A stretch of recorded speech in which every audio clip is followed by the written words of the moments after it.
When in Rome.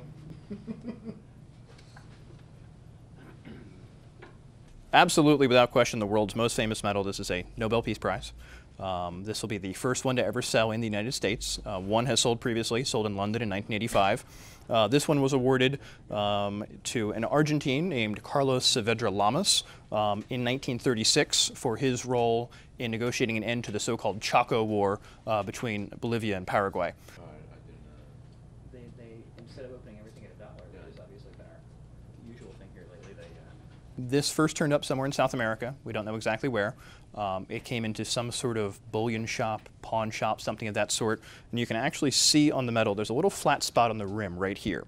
And that's where someone tested it on a little test pad to make sure it was pure gold. They didn't know exactly what they were looking at, didn't know if it was gold all the way through.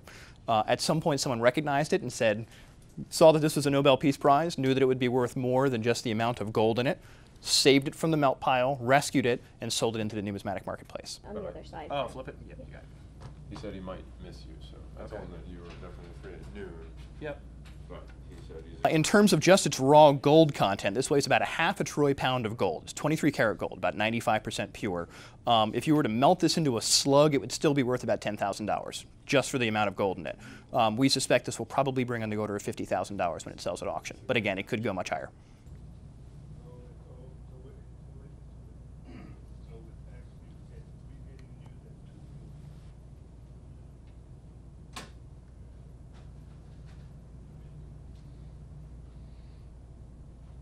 This is the Pulitzer Prize, which is obviously the top of the food chain for journalistic awards in the U.S., something all of them aspire to, I suspect.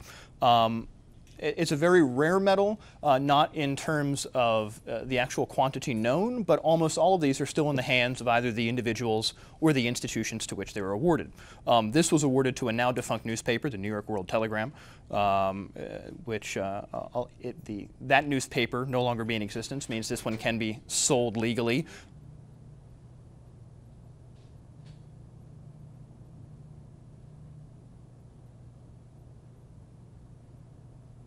This was done by Daniel Chester French. He was the sculptor who engraved this. French is best known for the Lincoln Memorial and a number of other very famous American sculptures. It depicts Benjamin Franklin, of course, the father of American journalism. And on the reverse depicts a young Franklin working his printing press, along with the date that this was awarded, 1932.